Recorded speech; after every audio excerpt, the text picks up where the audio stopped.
Well, hello everyone. This is Rachel Carl, and welcome to the fourth session of the 6-week Reclaim Your Life, How to Get Off and Stay Off Illegal and Legal Drugs and Alcohol teleclass series. Tonight is going to be part 4, the causes of today's epidemic adverse mental health symptoms. What we're going to be covering tonight in Module 4 is a list of toxins and their sources, some shocking statistics about toxins, and you're going to learn about malnutrition, environmental toxicity, psychiatric drug side effects, pesticides, food chemicals, agricultural exposures, artificial sweeteners, heavy metal toxicity, allergies, excess stimulants, and sugars. So that is Module 4 that we're going to cover tonight. It's a lot of information and vital information that everyone must have. Also, just a reminder, you will have a chance to get your questions answered each week at the end of the session for the last 15 minutes. And if you're listening live from your computer, you'll see that little box on the left-hand side of your screen. It says submit your question for the event here. So go ahead and submit your questions there right now, and Genita will get to them at the end of each call. And if you're listening to the CDs at home, you can email us your questions at any time at findpeace@Shangril-La Now, if you've already been listening to all the modules up to this point, you know all about our guest of honor, and you know about the high-value, high-quality content that she's been giving out over this series so far. If you have skipped ahead to this session because you are extra interested in this particular one, I'll go ahead and introduce our guest of honor, who has worked with thousands of people to help them feel well for life. She is a Human Rights Award winner, a nutritional biochemist and licensed healthcare practitioner, and the medical director of the Biosanctuary Addiction Recovery and Green Mental Health Care Center. I'm talking about Genita M. What she's going to talk to you about are real, immediate things you can do to change the way you feel, both mentally and physically, right away. She understands that not everyone can make it to her spa and healthcare center, so she's created programs like the one you're listening to right now to make true green mental health care accessible to everyone. It's really her mission. So, without further ado, I'd like to introduce our special guest, Genita M. Welcome, Genita. Hi, Rachel. Thank you so much for that introduction. I'm going to get started right away here because we have a lot to go over, unfortunately, because the next two modules, this one and this is part 1 and the next one, are all about, I actually had to split in 2 modules because there's just so much out there that is endangering our mental health, feeding toxicity into the system, and they are neurotoxic, they're endocrine disruptors, many pollutants, they all combine and accumulate in our system to enact various mental health and physical health issues on us, and we need to learn where they are. We need to know where the invisible crazy makers are, because, see, that's how they get away with it. It's invisible to us. So we need to know where they are so we can eliminate them from our environment and our diet. So I'm going to get started right away here. This is, of course, Green Body and Mind's Green Mental Health and Addiction Recovery session, Staying Sane in a Toxic World. 1 second here. We're going to follow the slides as we go. I'm not going to reintroduce myself. Rachel does a fabulous job at that, and anyone who is starting from the beginning knows all about me, and I don't need to say this over and over again. However, I do want to clarify green mental health care is medicine that is aligned with nature yet supported by science, okay? You want, very little of medicine today is actually supported by science, especially when we get into psychiatry. Yes, neurosurgery and neurosurgeons do base their medical analysis and their practice on science, yet psychiatrists don't. No one that I know have ever met and will ever meet would go to an oncologist and allow that oncologist to sit 5 feet away from him or her and diagnose them with some form of brain cancer and say, okay, well, we need to start a brain cancer treatment on you. Well, that's because we expect when we go to a doctor to get evidence of what it is that we have, so that the treatment that the practitioner presents can be justified, right?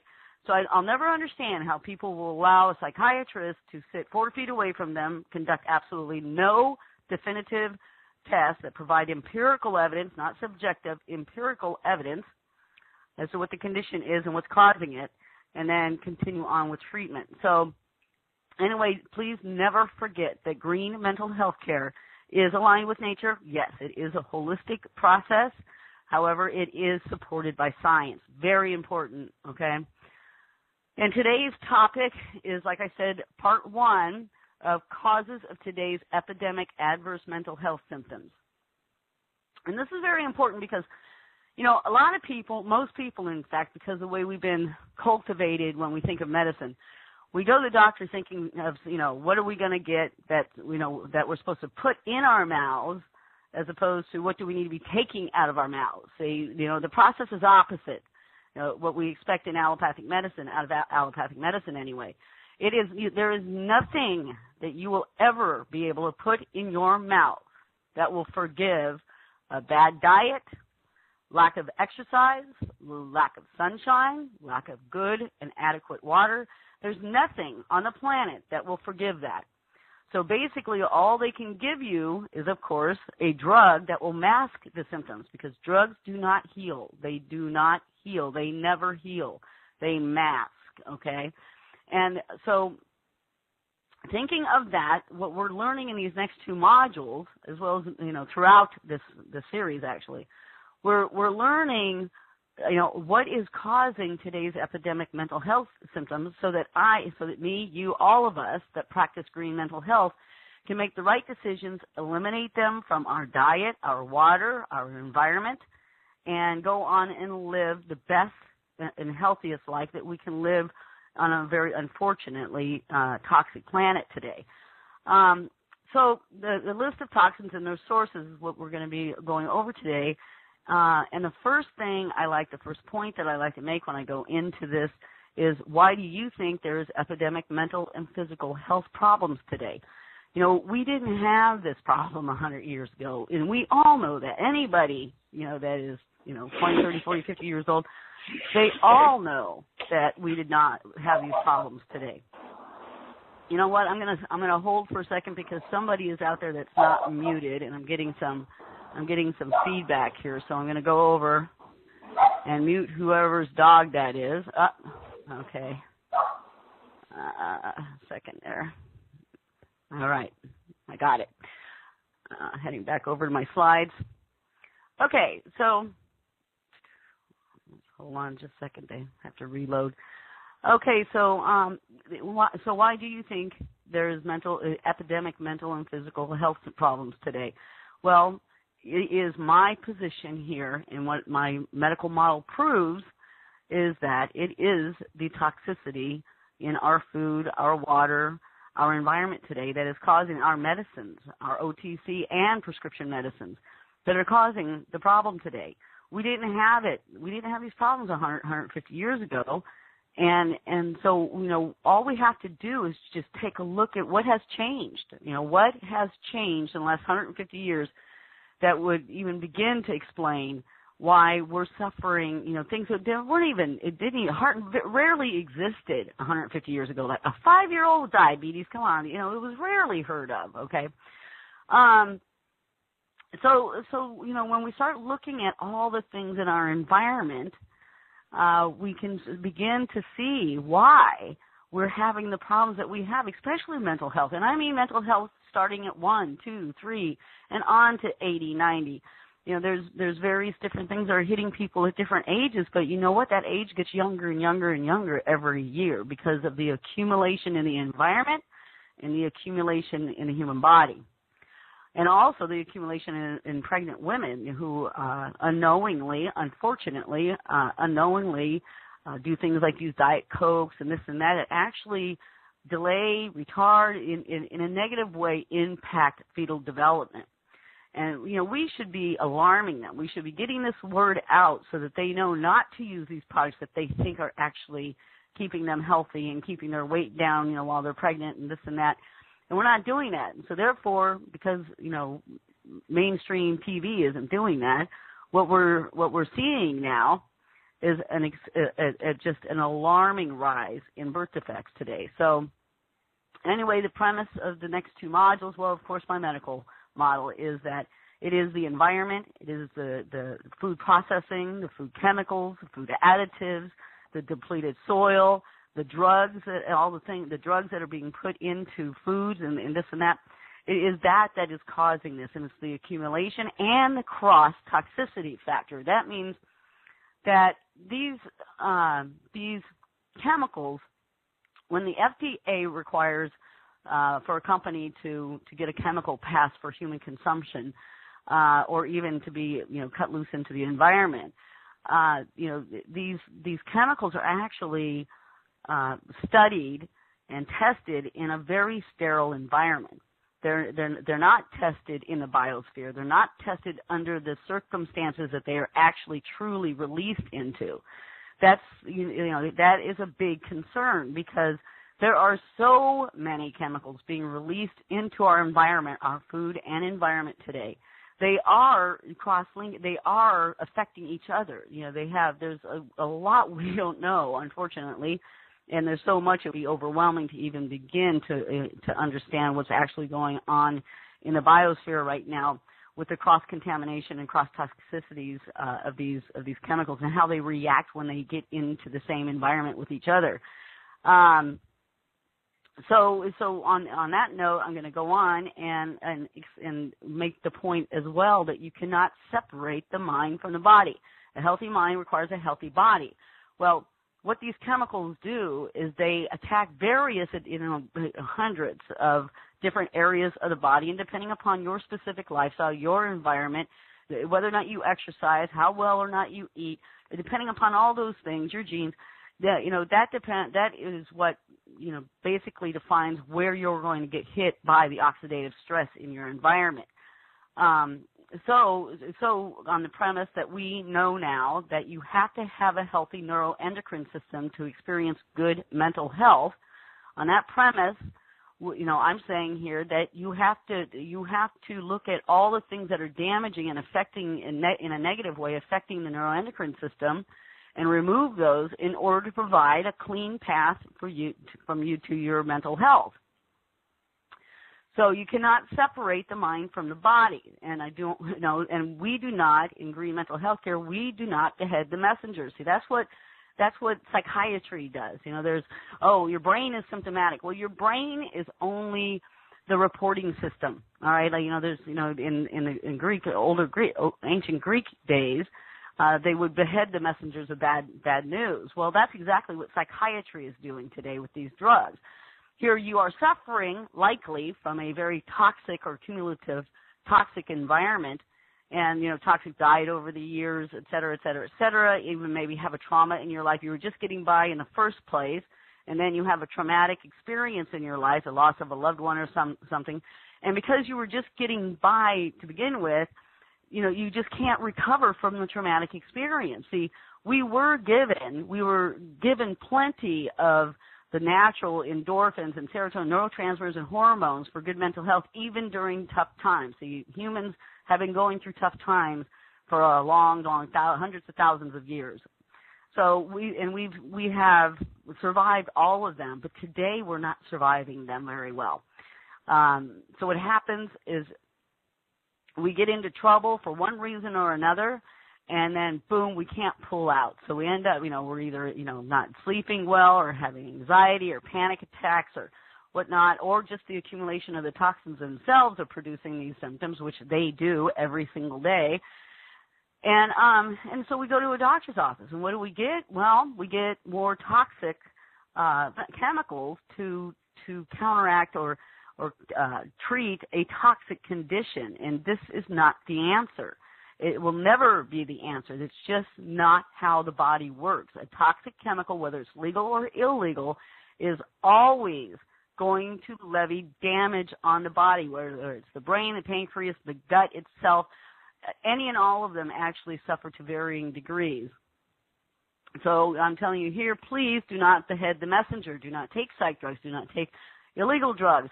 Do not drink alcohol to alleviate, self-medicate your symptoms. An illegal drug abuser is not at any more fault than a legal one, because neither are healing, okay? Both are medicating, just one is medicating legally and the other is doing so illegally. So on to some toxic statistics. There are some 77,000 chemicals that are produced in North America today. And actually, I put this slide together about 3 years ago, so you can bet that there's a few more. Over 3,000 chemicals are added to our food supply. More than 10,000 chemical solvents, emulsifiers, and preservatives are used in food processing. And 1,000 new chemicals are introduced each year. So that means from the time that I made this slide, there's likely 3,000 or more, actually more chemicals that every year we need to study so we can warn people against. This is not good news. It's not good news for the planet. These chemicals do not help us in any way, especially in a biosphere, a planet that is suffering so badly already from so many different forms of pollutants. And, I say you can't separate the mind from the body. Well, you can't separate the body or mind from the planet. We are one. We are suffering along with the planet. You cannot destroy that which sustains us, our physical bodies anyway. You cannot destroy that which sustains this planet Earth without destroying and affecting in a negative way the human race itself. And that is what we are experiencing today. So today's presentation topics are malnutrition. We have full bellies but empty calories, so therefore empty brains and loss of health. Environmental toxicity, phthalates, bisphenol A and beyond. Psychiatric drug side effects, which there's never such thing as a side effect when the body is reporting a problem, such as with psychiatric drugs. They're all direct effects. Pesticides, organophosphates, and chlorophenols. Food chemicals, agricultural exposures, sprays, water, livestock, drugs, and hormones. Artificial sweeteners, heavy metal toxicity, allergies, and excess stimulants and sugar. So first topic, malnutrition, full bellies, empty calories. Processed foods offer little, if any, nutrition. Okay, this is true. We don't eat for the body anymore. People, because of these companies have identified that which is very addictive. People are going after what they've found to be most pleasing, such as sugars, fats, and salts. Most pleasing, and they pack in as many excitotoxins and other things that they know are addictive, so that people, the food industry is no different than any industry, any other industry looking out for a profit. They actually study the type of things that are addictive and make a person want to buy over and over and over again, such as MSG. MSG is not just a flavor enhancer, et cetera. It is actually known to be addictive, and people will go after those products more and more and more. They want to sell you more food. They are like any other industry. They are all competing for you to buy their food, and a lot of it. That's the bottom line.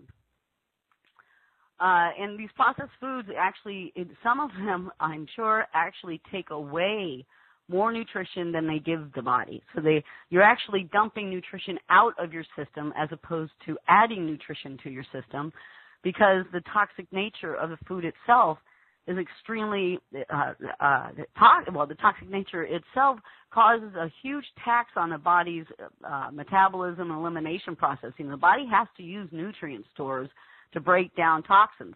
The body has to use nutrient stores to eliminate those toxins. And actually, if you start running low on those nutrient stores, you won't be detoxing very well, and this is where you start getting real symptomatic in a whole other level of trouble. So this toxic world requires even more nutrition. In this toxic world, it requires even more nutrition than those required 100 years ago to metabolize toxins, which levy an astronomical tax on nutrient stores. And this is true. See, so in a world today, in the world today, we actually need more nutrition than we had 100 years ago to metabolize and eliminate these toxins.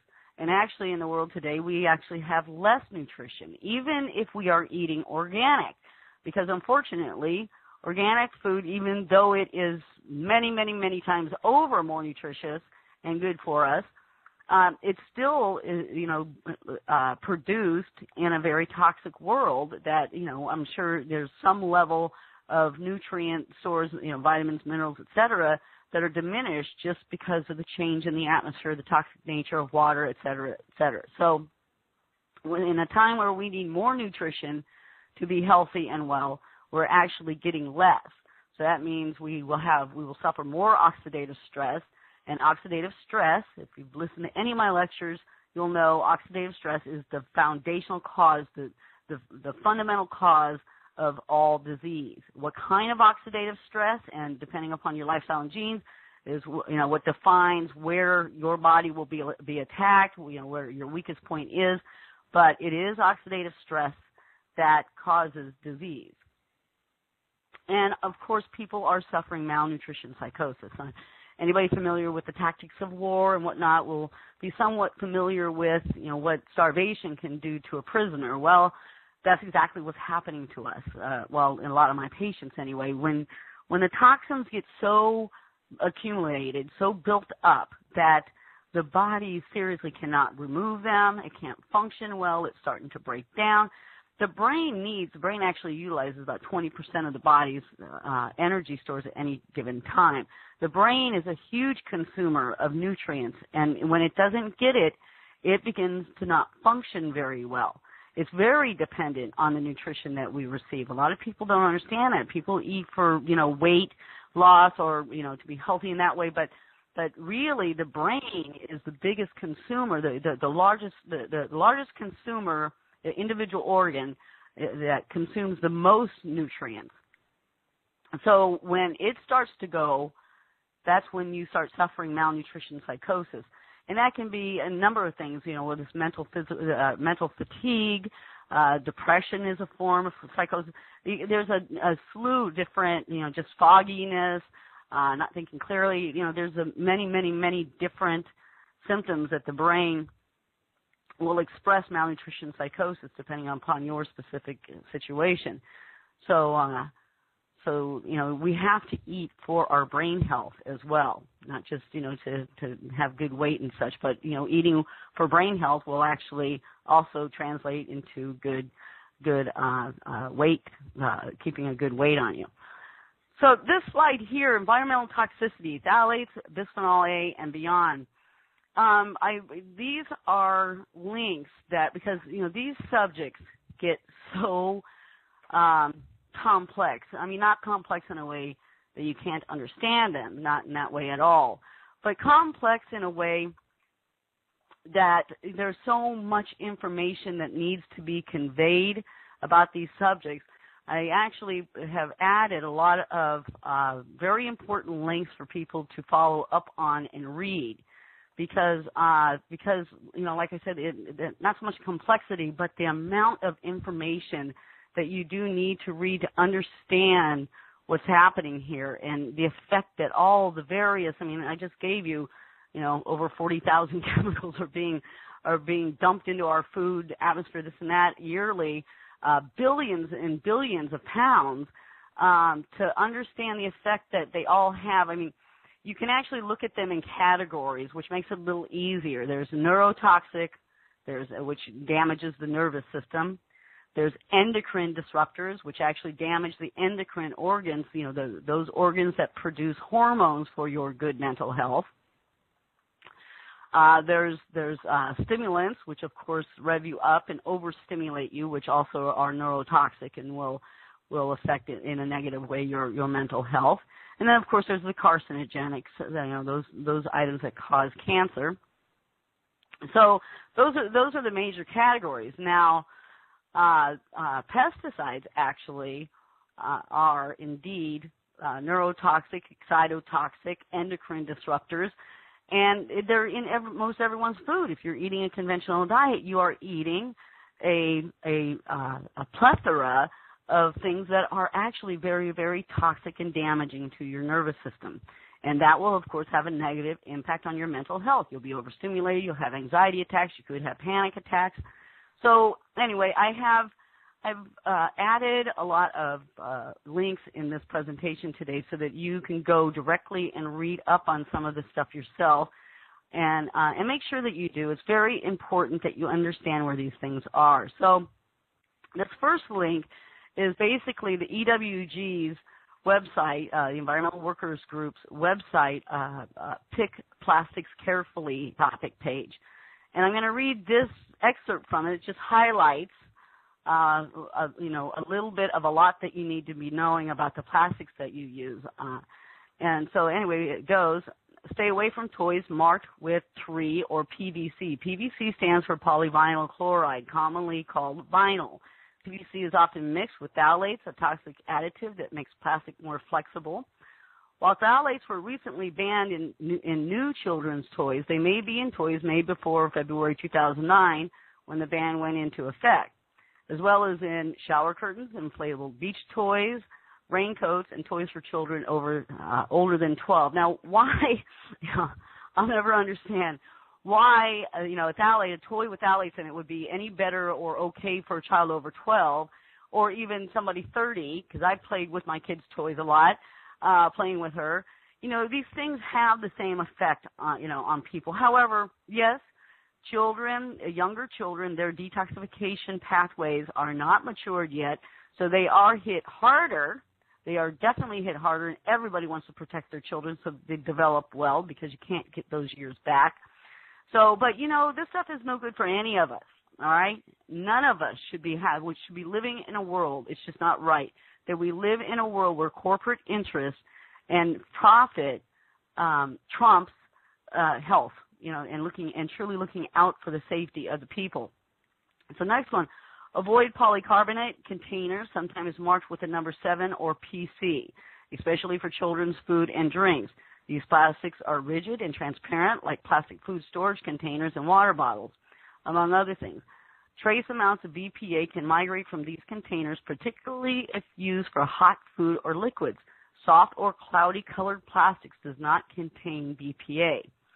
A recent study from Harvard University found that college students drinking their cold drinks, cold by the way, from polycarbonate bottles had 93% more BPA in their bodies than during the weeks that they drank liquids from other containers. This is huge because it's showing where the larger dosages are coming from, because they only did one thing differently, and they had that much more of a percentage in their bodies, okay? And because BPAs are endocrine disruptors, I know that my patients actually recover as quickly as they do, and far more quicker than any facility that I know, because the facility is entirely free of all the toxins we're going to be talking about today. We do not use plastic. We have an entirely green kitchen at the facility. We do not use cans. Everything is whole food prepared. And these things have a very measurable impact on the health and especially mental health of a person. And recognizing that, that's how I built my medical model from the ground up. I recognize that, and I actually live that way myself. I'm very, very green myself, because I know I have had personal experience with one product or the other and noticed a significant change in my health and my energy levels.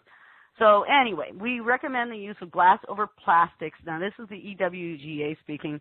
When it comes to water bottles, here's a tip here. When it comes to water bottles, what I suggest that people do is use, the clean canteen, the stainless steel ones, because, glass breaks and it's just harder to manage and whatnot, and especially with kids. You want to use stainless steel, not glass. Stainless steel is very, very safe. So, and when you have no choice, plastics marked with a 1, 2, 4, or 5 don't contain BPA may be better choices. Now, that's when you don't have a choice. 99% of the time in your life, once you get up on the green way of living, 99% of the time you're going to have a choice, okay? So make sure you keep your choices open, and just remove plastics from your life everywhere. Look everywhere in your cabinets. The Tupperware, don't be heating. In fact, by now you should know not to even have a microwave in your kitchen, and certainly do not be heating food in plastics. So they're very, very, very bad, and you just got yourself a very strong dose of all kinds of toxins. So here, environmental toxicity. This is the next slide. environmental toxicity, phthalates, bisphenol A, and beyond. I wanted to introduce, if I haven't already, I think I have, but I wanted to introduce the environmentalworkersgroup.org. It's www.ewg.org. This is a very, very useful, very accurate and information-rich website where you can go to find out what is safe and what isn't. This is the website that I use when I want to look up, when one of my patients has a certain conventional deodorant or lotion or sunscreen or something, and I want to look up, or even like the binders and such and the vitamins that they're taking. You would be surprised. I mean, I looked at one a pregnant female patient of mine. Well, of course, female. Anyway, I was going through what a naturopath was giving her while pregnant as a prenatal vitamin, and there was actually substances as binders in that product that when you looked them up on the ewg.org website were known to impair fetal development. Okay? This is why you really have to be diligent on your own. This is why I love giving this website off to people to use as their number one research tool. And the toxicology database that they use is either through the FDA, the government's toxicology database.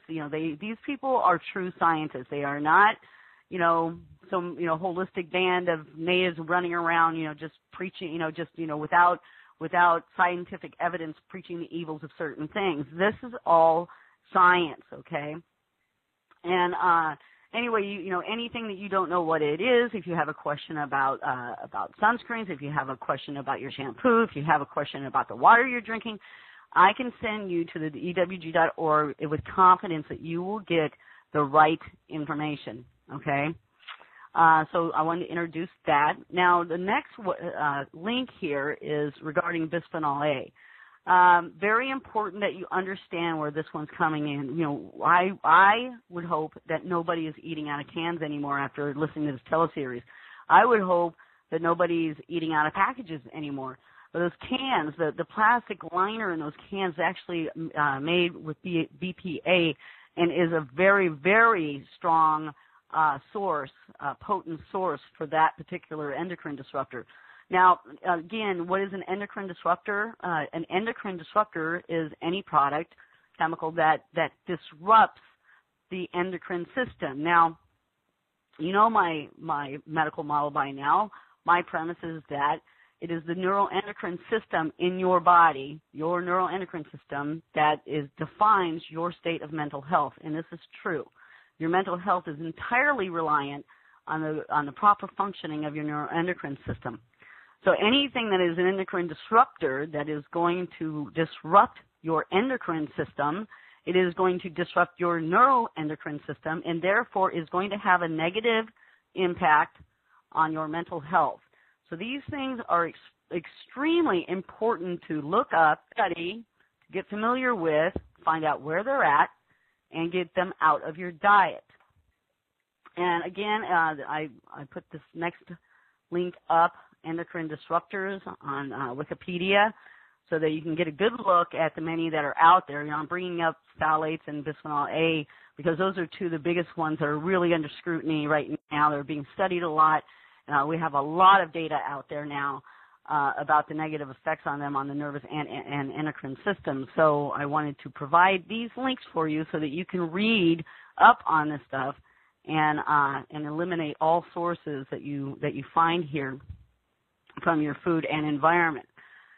Now, okay, psychiatric drug side effects, all right? I've never, ever understood why they call it side effects, all right? It just doesn't make sense. They are not side effects. The effects, the negative effects, such as, that quick speak after at the very end of a psychiatric drug commercial, it may cause, you're taking something, I don't know, for depression, and it may cause heart attack, stroke, weight gain, all these things. And it's like, my daughter was 10 years old once listening to this, and she's like, Mom, who would ever do this, I don't know. I think that, you have a desperate patient that lands in the wrong office, and they're desperate, and they think the person's a doctor. They think they're in good company and in good care, and this is a medical model, and they go ahead and accept this stuff, and they got to be desperate because they're actually risking heart attack, stroke, insomnia, all these other things just to get rid of depression, which could easily be taken care of. It's always easier at the front end of a symptom before people get on drugs and alcohol, legal or illegal drugs. It's always simpler at the beginning because once they're on the drug, then we have the drug, direct effects, side effects. We have withdrawal to deal with, and we also have the actual damage that the drug itself does. Every single one of these drugs do damage. Why? Because they're toxic. What does toxic mean? It means it levies some degree of oxidative stress on the body. It does not help, and the person is already in a compromised health condition, so any toxic drug added to that is only going to worsen that condition, but they won't know because they're not symptomatic. See, this is scary. I would never, ever want to, when I lecture at the clinic, I tell my patients, wouldn't it be scary? It would be scary to be born without a symptom, without the capability to express symptoms when something is wrong. Who would ever choose to be born like that when you could actually be born without symptoms? I mean, with symptoms, then you get an opportunity to correct things before you die from it. If we didn't have symptoms, we would just be walking around until one day we died, and that's just not, that's not a big security blanket for me in my mind anyway. We all have to look at the human body as our friend, and especially when we're in a healing crisis, these aches and pains or whatever it is, it's our body's way of saying, hey, something's wrong. We need to listen to our bodies more as opposed to trying to shut it up, because nothing good is going to come from shutting it up. Nothing good is going to come from that. We need to listen to the symptoms, modify our dietary intake, our exercise, our recreation, our lifestyle a bit. If we're too stressed out all the time, we need to make modifications, and then the symptoms will start to go away. When the symptoms start to go away, really go away, then we know we're doing the right thing, right? So anyway, it's common and well documented. Documented side effects of psychiatric drugs include mania, psychosis, hallucinations, depersonalization, suicidal ideation, heart attack, stroke, sudden death, and that is a very partial list of side effects documented by international drug regulatory agencies the world over. It is partial. There are thousands, all right? But, the big ones are the ones that kill you in a day, all right? So I included a link here from CCHR's international website. They have compiled a very comprehensive, and these are reports directly from government agencies, not people trying to scare you out of psychiatric drugs or because they're opposed to psychiatric drugs like myself.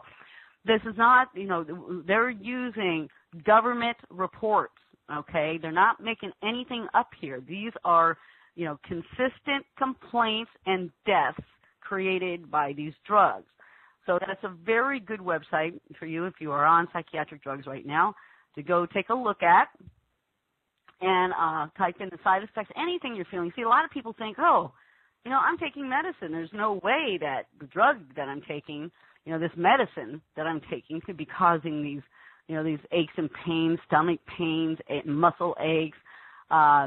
People just don't think that it could be medicine because they're told it's medicine, when really it's a toxic drug that does indeed cause all of these so-called side effects, which are, of course, now direct effects.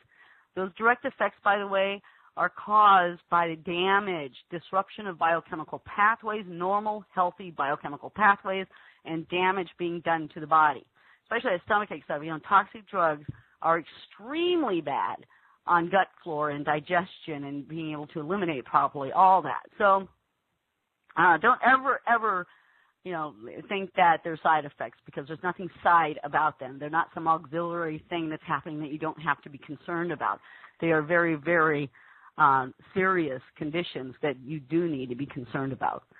Pesticides, Imidacloprid, Organophosphates, and Carbamates. This is interesting because for years I have been lecturing on this topic of pesticides. For years at the clinic, I have been practicing organic whole foods for detoxification because I recognize the impact that neurotoxic pesticides have on a person who is in a healing crisis, who is symptomatic, and who is trying to get off of any kind of drug. It can be a very stressful thing if it's not done properly, okay? So anyway, this imidacloprid, this is a very, very common and popular pesticide, and its method of how it kills bugs, which, by the way, is another living creature that has a nervous system much like ours, has the same little neurotransmitters floating around and hormones that make it work and this and that. And its method of killing the bug is through acetylcholine hyperstimulation. And I want to quickly explain that because I have been preaching for years that it is one of the many causes of children's hyperstimulation today, be it mental, physical, emotional. A lot of them are hyper-emotional. A lot of them are hyperactive. A lot of them can't focus. A lot of them are lethargic. They're overstimulated. It's obvious that their poor little sympathetic nervous systems are overstimulated. And remember, I told you earlier that, their detoxification, their liver, their lymphs, their detoxification pathways and how they handle these things are not matured yet. So they're not going to eliminate them. So here you got this little tiny fresh body that's just being hammered by these extremely toxic chemicals, and they can't eliminate. They can't explain what they're feeling, and everybody just thinks that they're hyperactive pain, and they get punished, and they get taken out by the school nurse, and they get thrown into a psych's office, and they get these stupid tests, and then they end up on more drugs, and now they're becoming a drug addict. I mean, it's just always a bad end of those stories. Anyway, how this pesticide works is it inhibits ACH sterase, acetylcholine sterase. That's the enzyme that breaks down acetylcholine. Now, I have to back up one. What does acetylcholine do in the nervous system? Acetylcholine is responsible for nerve transmission, for nerve communication between nerves, okay? So if you inhibit the enzyme that breaks it down, what you get is a hyper effect of that acetylcholine. You get overstimulation. You get nerve cells that are talking to each other way too much, okay? Way too much. Hyperstimulation. Then they introduce an acetylcholine mimic, all right? That's a synthetic drug, chemical, that mimics acetylcholine, all right? Now, this, people, is just one chemical that people are eating today. Just one. And I'm going to actually be going through a few others here before we're done tonight. So this is just one thing that's overstimulating them. And I have said forever, I didn't have the $10 million to do, clinical studies, but this is just science. I'm a nutritional biochemist. If it overstimulates the bug and kills the bug, it's going to overstimulate anybody who's eating it. It's, this stuff is sprayed on the food that we eat, and it's going to have the same effect, and it's going to accumulate. It's not going to kill your child as quickly as it kills the bug, but it's certainly going to overstimulate your child's nervous system. I have said this for years. Well, finally, in the last few years, we now have studies done by Boston University, Harvard, all these very, very well-respected bodies of medicine and education that are confirming exactly what I knew by common sense to be happening to children today. Because remember, we didn't have these children before the use of pesticides on our food, and especially in the quantities that they're spraying this stuff down now. And also, there's so many avenues, there's so many sources of neurotoxic chemicals. We didn't have this problem 150 years ago. So we got to look at what's in the environment, what's in our food that's causing these things today. So this is and has been identified as a recipe for ADD and HD. Okay? So now, of course, the point here, people, the point is get off of the conventional foods. I can't stress it enough. This is something you put in your body all day long, and the cleaner it is, the healthier you're going to be. The less toxic it is, the healthier you're going to be. So, and again, I've already gone through the cost factor. It is cheaper to eat organic. It is cheaper because you're eating a healthy diet, you're not snacking all day, et cetera, et cetera, et cetera.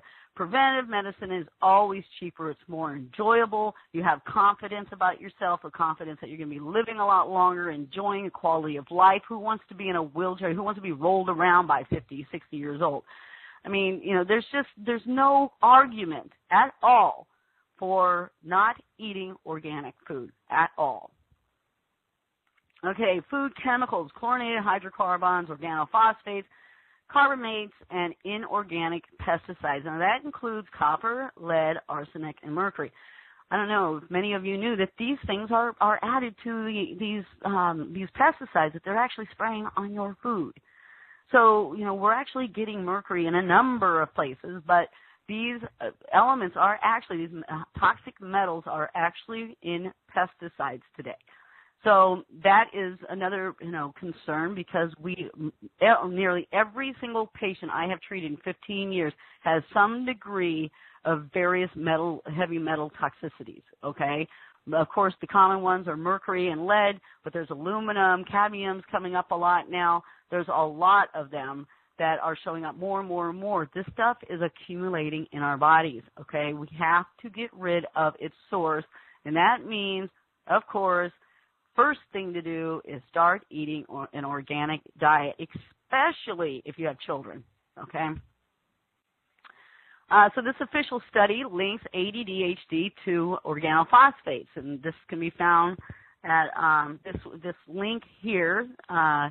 And please take a look at this, because this is a very, very now well-respected, from a very well-respected college study.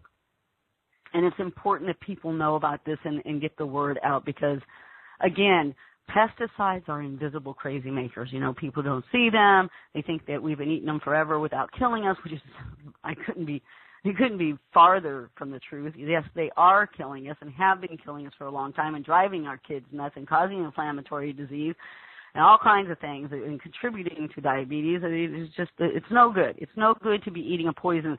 Your body was meant to take in food to nourish it, not to poison it, all right? Have some respect for the temple. So more on food chemicals. Well, again, this is way too much for just an hour and 15-minute presentation.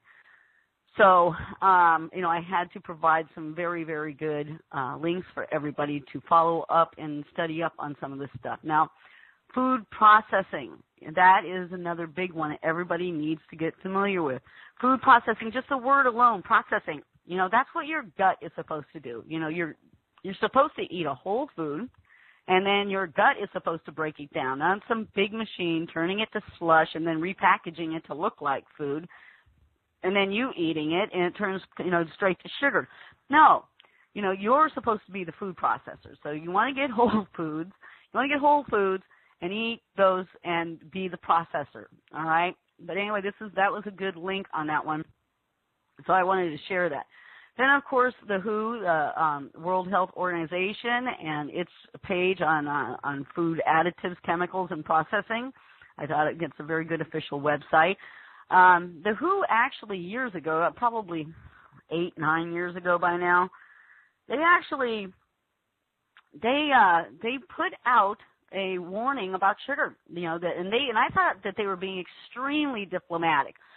They put out that sugar should be no more. I think it was 10% of the diet, which is way too much, way too much, especially if you're in a healing event. It should be 0. But, we can all enjoy, my grandma baked pies and says, we had a piece of pie after dinner every night. And Grandpa had a piece of pie, after dinner, baked at home, holistic. She uses, all whole grain crusts and things like that.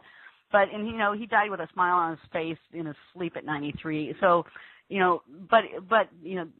that's when you're not in a healing event. When you are symptomatic in any way, you do not have what I call a window of error. Your window of error is very, very narrow. Okay, so you need to completely eliminate those things from your diet until you have achieved some measurable degree of health. And that's usually 6 months to a year down the road. Then, you can, introduce a piece of whole, like a good holistic, whole food type treat. Even bake a pie, get some organic cherries and make some crust and bake a pie and have a thin slice of that after dinner, 3 nights a week or something. But that's only after you have achieved some degree, a measurable degree of health. You're done with your taper, you've restabilized your brain chemistry, you're feeling good, you've got a healthy lifestyle now, you're exercising, you're hanging out with your friends, doing recreational things over the weekends, things like that. Once that's achieved, then yes, moderation is now your choice, but not a healing event. You have a very narrow window of error, and when you do something wrong, you're going to slide, you're going to get, fall back into blood sugar roller coaster, you're going to have a down day, low blood sugar, whatever it may be, but it will have a negative impact on your mental health, a direct negative impact, and then, you may want to go back to your old ways, so to medicate that negative impact. So, anyway, that's the WHO's link. Then this next one here, the standard processed foods. That's another one about processed foods that I wanted people to take a look at. In fact, the first one here is a very good one because it's from Miss Fallon. She's world-renowned and recognized about her knowledge in food substances and also history of food and food processing and food chemicals, et cetera. So it's a very, very comprehensive one. And then the healthy holistic living, toxic brain. Now, this is a big one. I want everybody to read up on all these links that I've provided. But the last one here is extremely important because this one actually touches on a subject, which of course I consider a very important one. It touches on the subject of the negative impact of junk food and these food chemicals and processing on mood and behavior. This is very important for people to know. And this is also very informative as well. It's quite comprehensive of a good highlighted look at the impact of today's diet on our mental health. And of course, this is a big part of my theme here, that it's today's junk food, processed food, incorrect diet, toxic diet that is causing the mental health issues of today. A couple of paragraphs that are in this one I wanted to share with you while we're online tonight is the brain is the greediest organ in the body with some very specific dietary requirements. So it is hardly surprising that what you eat can affect how you think. In quotes, junk food is implicated in a slew of serious mental disorders. Researchers at Boston University found that when healthy young adults were given the drug scopolamine, which blocks acetylcholine receptors in the brain, it significantly reduced their ability to remember word pairs. Low levels of acetylcholine are also associated with Alzheimer's disease, and some studies suggest that boosting dietary intake may slow age-related memory loss.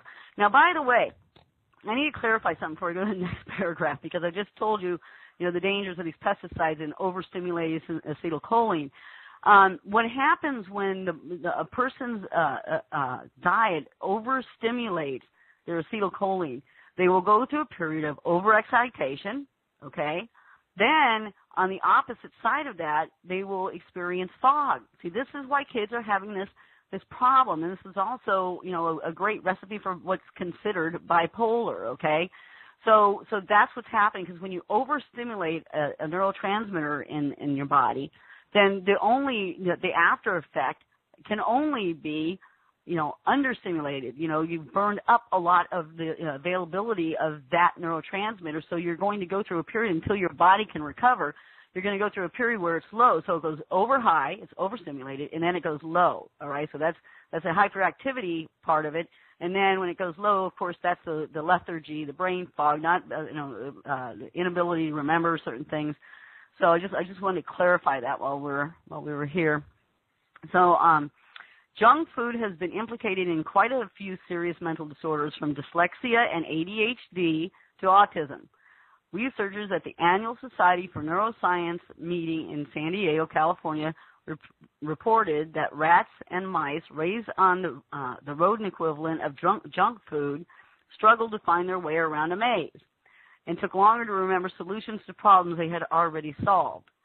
The effect of food on our brains is so powerful that research on the connection between a person's mood and the food he or she eats has demonstrated that eating a certain food can influence a person's mood, at least temporarily.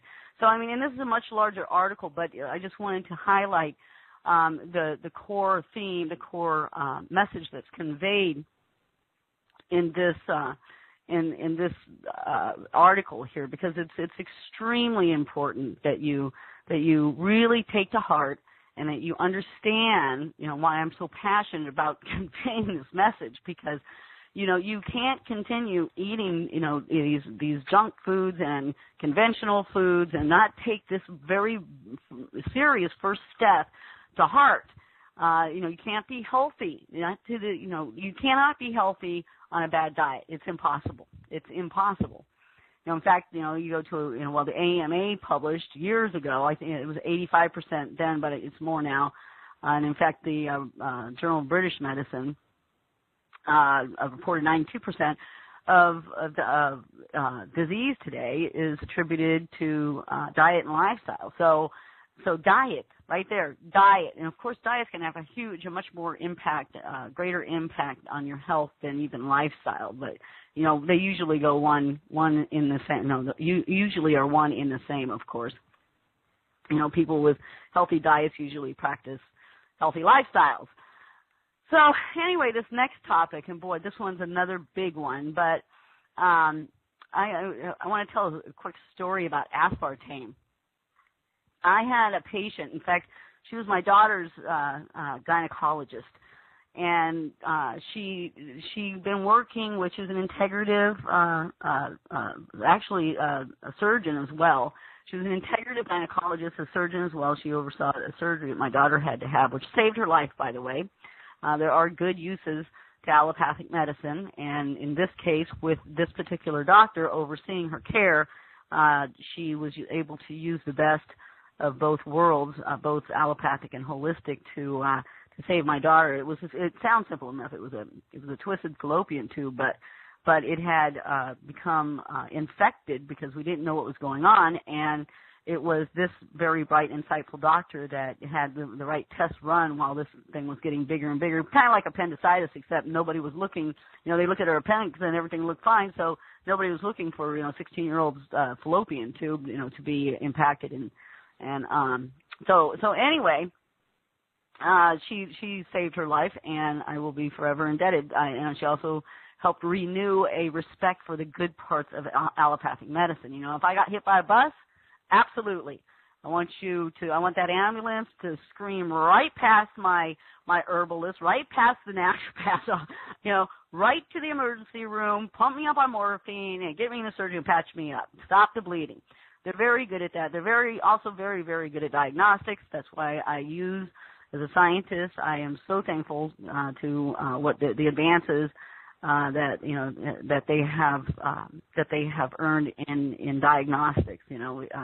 Makes my life a whole lot easier, and I can get right to good therapies. So anyway, one of her patients, she couldn't, for the life of her, after a year and a half of working with this young girl, she was 23 years old, she could not find out what was causing this woman's anxiety attacks, and they were getting so bad. And she was a good kid, she no history of drug or alcohol abuse, good stable boyfriend, came from a good stable family, good breeding. She exercised. She went to the gym. They couldn't figure out, and it was getting worse. It wasn't getting better. Over a year and a half, it was getting worse, not better. So anyway, so she sends her to me. Of course, they try everything before they'll send them over to me, which is fine. I got all the hard cases, so it just made me better at what I do a lot faster. So she sent her over to me, and within an hour, I had identified what was wrong with her. And by the way, her anxiety was getting so bad that she got this job at a bank.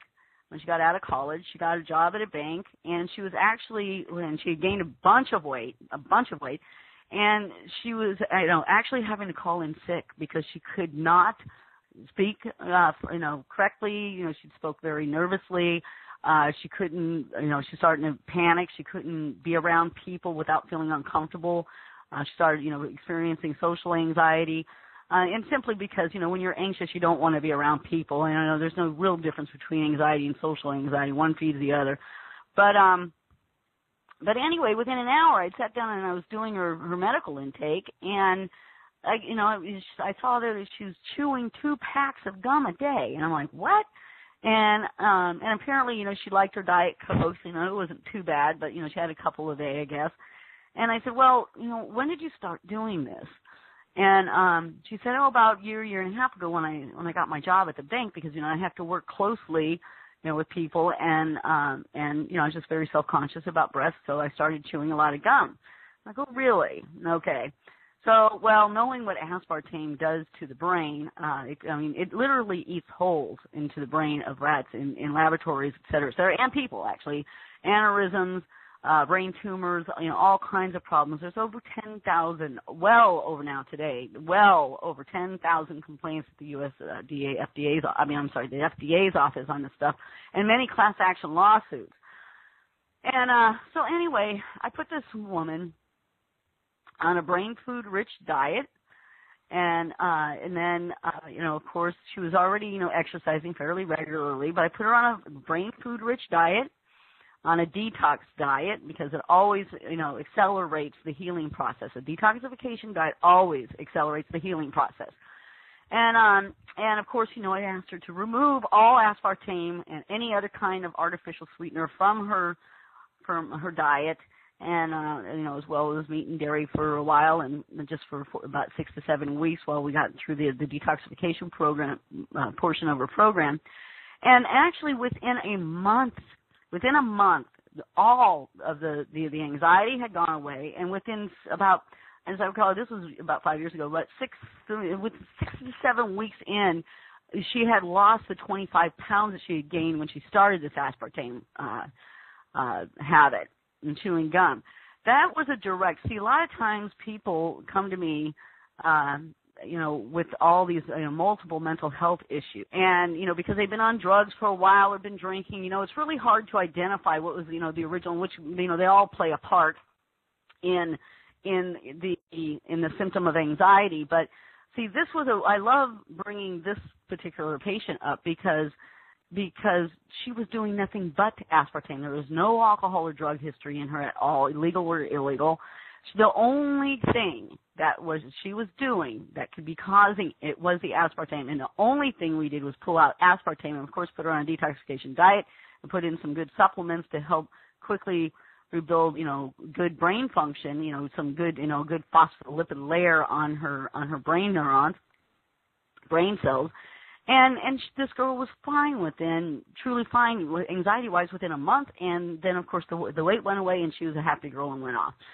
So that's my clear and cut story about aspartame. I have seen it personally destroy people. I have seen the removal of it get rid of anxiety. So can you imagine how many young people, especially today, that have landed in a psych's office because of aspartame use, this anxiety? Had she not had the right doctor to get over to me, as opposed to a psychiatrist, and kept her out of a psychiatrist's office, had she not, had the right doctor, she could have very easily landed in a psychiatrist's office, and then in that horrible, very, very dark cycle, pill for pill, the revolving door until the very dark end. So anyway, so aspartame is NutraSweet and Equal. Those three are all bunched together. Now, Splenda is sucralose. Everybody thinks everything's okay with Splenda. Well, that's not the case. Splenda is like eating a pesticide. It's a chlorinated sugar. I know many of you that would, take a teaspoon of chlorine a day, and, and it always has a different effect on everybody. I know some people are very, very sensitive to chlorinated products. They can't put it on their skin, can't just bathe in it, even in the water, because of the transdermal effect on them. So the Splenda, and again, it's like eating a pesticide. It actually literally kills all the good bacteria. I'm not sure about all, but a lot of the good bacteria in your gut, and who needs that today? We've got enough things attacking our immune system and taking away from our ability to digest the food that we eat. And we certainly want the best digestive fortitude that we can build to get the most nutrients out of the food that we're eating. So Splenda on my bad list. And really, people, you want to, when you get back into the world of good food, and you let go of the sugars. I mean, people have been addicted for so long to things like sugar and caffeine. They really think that they can't live without it because they think every single day that they wake up, they're going to experience the same kind of withdrawal or craving for it that they experienced the first and second day of letting it go. And that's just not the case. Guess what? You neurochemically adapted to that stuff. You're going to just as quickly, you're going to neurochemically adapt away from it. Really on a program like this, the Green Body and Mind program, you truly lose these cravings, within a week, everything. And it's over. You don't wake up, oh, I need this. You find, especially when you let go of coffee, you find that now you've got much more stable energy levels throughout the day. You're sleeping much better. You feel much better. I mean, who's going to miss anything after that? But truly the craving goes away. So anyway, about these sweeteners, when you start eating a whole foods diet, it really does begin to pop. It is very satiating. Not if your palate, has been, eating only salt, sugar, and fats. No, of course not. It takes a week or two for you to adapt away from those and then readapt to the very robust world, culinary, exciting world of whole foods. I mean, the color, the expression, the herbs, I mean, it's all really, really good, and it is satisfying. In fact, it's more satisfying than the junk food out there. But people just don't know that because a lot of people, of course, have, as you know, I'm sure, lost the art of preparing good food. And by the way, we do have on the Biosanctuary's website, Biosanctuary did just recently, a couple of weeks ago, release our menu, the recipes for the menu that we use at the Biosanctuary, as well as for juices, and there's an article in there, that I wrote about how to green your kitchen and the importance of organic food, all that. So anyway, it's a much bigger world than the world of conventional foods and processed foods and junk foods. Because really, think about it, they're all basically about the same stuff. They're about the same chemicals, they're about the same, fat, sugars, whereas the world of whole foods, we have a planet full of them, and they're very diverse. So anyway, and then saccharin. Now, saccharin has been identified as the least, the least risky, dangerous of all of them, okay, of the upper two anyway, aspartame and Splenda. However, it has been shown to cause cancer in rats, and then there was a big revolt, I guess, against their findings. Nobody, if they like something, do they want to go along with science? So they protested that, and then they went in and then they found, well, they basically reduced it to a class B, and saying that, well, it shows that it does this in rats but not in humans. Well, you know what? It's made from coal tar. These things that weren't made by the planet, don't have, the human body doesn't have a long-term relationship with, I'm not a big fan of them because they're simply foreign to my body, and I'm not a big fan of it. And also, you want to lose the sweet tooth. So long as you harbor a sweet tooth by using sweet things like that, you will have a sweet tooth. So you'll always be game to, especially you've shown a predisposition to alcohol, you'll always be game to wanting that taste of that sugar. And it just, it demonstrates a not so healthy lifestyle. A person who is healthy and eating well doesn't have sugar cravings, doesn't have to add sugar or a sweet tasting thing. Now, xylitol has not been on the market long enough to get all the bad news that all of these usually get, such as aspartame. Aspartame was the next best thing since sliced bread when it came out of the market, and now they actually have to hide it in products to get it through to you. But xylitol actually has caused deaths in animals. It does shut down the pancreas, and who needs that these days? You need, all the pancreatic function that you can get both in producing enzymes for your digestion, as well as producing insulin for, your blood sugar control. So I don't want to play with it. I would never suggest it. It's, it's an alcohol-based sugar. I would never, ever suggest the use of xylitol either, and I will never. And I think it's just a matter of time of being out on the market where it starts getting the same bad news that aspartame and Splenda did. Now, when people try and put out the bad news and put out the warning, of course, these industries are huge. Stevia, the sugar and the sweetener industry is huge. And they've got tons of money. They got tons of ghostwriters. They've got tons of. They're like the psychiatrists, the pharmaceutical companies. They got a lot of money to buy a lot of people, and a lot of processes, and a lot of media. So they're always going to be pushing you that this is good, this is good, this is good. Well, you know what? It's unnatural, and I promote a natural, friendly relationship with planet Earth, and my premise is that there's plenty on planet Earth produced naturally that's good for you and tasty, and we don't need this stuff, and we don't need to take the chances, okay? So, and then, like I said, it has produced some big problems in animals, so and demonstrated to inhibit good pancreatic function and as well as digestion. It does cause. I'm sorry, I forgot that one. It does cause indigestion in a lot of people. So again, do we really need to use a product, or do we want to use a product that in any way gets in the way, inhibits our digestive fortitude? Okay, because we want to get the nutrients out of the food we eat. We don't want stuff lining our guts that's no good for us and possibly toxic. So anyway, that's my call on the sweeteners. Now, of course, agricultural exposures, sprays, water, livestock, drugs, and hormones. Whoa, another big one. I only got a few more minutes. That's why, again, I left some links up here. But hormones, the hormones that they give to boost the animal fat, the animal's weight, guess what? That hormone is in the meat, and it's transferred to you. It's, another thing that's causing the big, the obesity problems of today. Many things are out there doing it, okay? But when you're done with this teleseries, you're going to know all of them, and they're not going to be a problem for you anymore because you're going to eliminate them from your food and environmental sources. So anyway, the hormones that are transferred in meat and dairy products, those hormones that are given to the animal to boost weight. And by the way, it's cruel to do that to an animal. It's hard on their joints. They have to stand in one place all day. It's just, it's cruel to do that. It gives them arthritis, a lot of inflammatory issues, and is extremely uncomfortable and, of course, causes disease. So, and then RGBH, that is the hormone, the bovine growth hormone that is given to cows to speed up milk, so they will produce more milk. Well, it literally revs up the system. Okay, it revs up their system.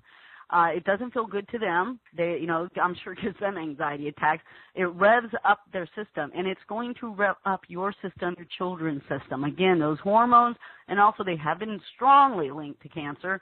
They are banned, actually, in Canada and Europe. So you don't want any part of that, all right? You want organic milk and dairy.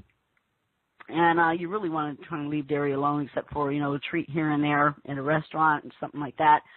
Their feed is a pollutant. The fecal waste pollutes the area around. I mean, it's just uncommon. It's unnatural to have that much fecal waste and bad water and polluted water. And, the food does have a lot of pesticides in it, et cetera, et cetera. And then, of course, there's the fall off from the runoff from the fecal waste and the urine and all the pollutants that are used in their feed and their injections. So that's no good. Their diet is denatured. Cows are supposed to eat grass. They're not supposed to eat grain. Neither are chickens. Chickens are supposed to run around and eat bugs and grass all day. If you took a egg yolk from a chicken that is eating grass and bugs all day and broke it open next to even these organic ones, the standard conventional ones, I'll tell you, you can see the difference right there. The yolk is bright and crimson orange, just beautiful. And you can see the rich, good DHA fats in there and everything. So I suggest to people that they find a farm or a chicken farm in their area as close as they can find one, or go online with their zip code and look for grass-fed eggs and get those, because they're better. They're the best of all of them, better than the grain, the organic organic and vegetarian-fed ones. They're better than all of them. The chickens are supposed to eat bugs and grass. And like I mentioned, the water runoff is toxic. And then, of course, the antibiotics that are shot into these animals, and of course they have to do that because poor things are so sick and depleted from bad diet and all these other drugs and their living conditions and everything. They pump them up full of antibiotics, and people are actually desensitized today as a result, okay? Very important to take that to heart because, and also, we know that antibiotics have a tendency to cause other problems in our system, such as candida overgrowth, and have a negative impact on the immune system. So, again, those antibiotics are expressed in the meats that you eat if from those conventional farms. Heavy metal toxicity, I got to get quick here, but many of you, I'm sure, are familiar. Amalgams, the silver fillings in your mouth, if you have them, hopefully you don't, are mercury toxic. They do release mercury into your system every single day, especially when you drink hot drinks. Mercury is in vaccines, eye drops, nose sprays, even Hershey's chocolate. In fact, a lot of mercury is starting to show up in high fructose corn syrup. There's an article out by the Vigilant Citizen called Dumbing Down America. And I suggest a lot of, all of you listening to this, look that one up and read it. Very, very good. It just shows all the various places that mercury is being found today. It's getting in everything. And how? Well, I have opinions, but I certainly don't have enough time to go into that. Lead, chromium-6 in the water, and aluminum. So basically, people, what I'm expressing here is, heavy metal. There's a lot of heavy metal toxicity out there. You need to find out what your challenge is. Near every single one of the patients I have tested in the last 15 years of being in practice has expressed some level of toxicity, typically mercury and lead. But there are others that are becoming bigger and bigger problems now. Okay, so now we have heavy metal toxicity. Allergies. So, and now again, because of the enormous amount of toxicity that's going into your body every day, because of that,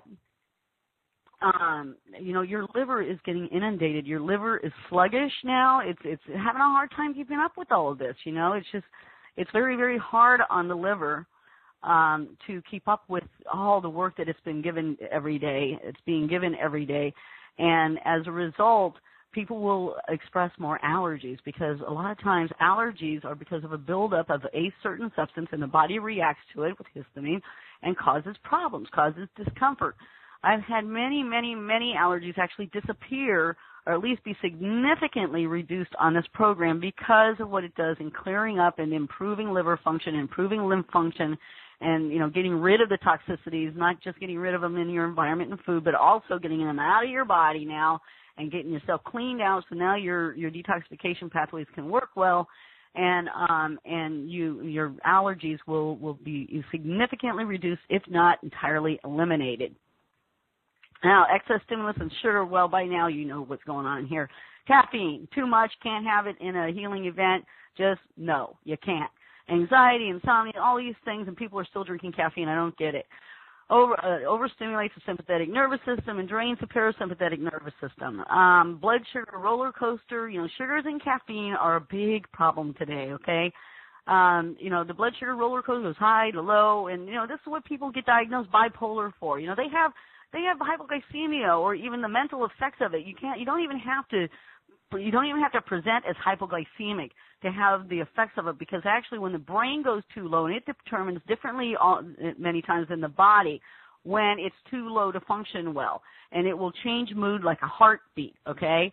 So anyway, you just got to let go. Syndrome X and false hunger, I've explained those two. False hunger is when, you just keep eating because you have insulin resistance, which is Syndrome X. And you have that because you've been on the blood sugar roller coaster for too long. And, of course, insulin resistance, just that. Insulin can't get the glucose into the cells and improve and raise your energy level, so the brain will just keep eating until something happens, okay? I think I'm just about done here, about ready to go over to Rachel. This is the end of Module 4, Causes of Today's Epidemic, Adverse Mental Health Symptoms. Part 1, and then, of course, Thursday night is going to be Causes of Today's Epidemic, Adverse Mental Health Symptoms, Part 2. So, Rachel, I'm going to hand it over to you for questions.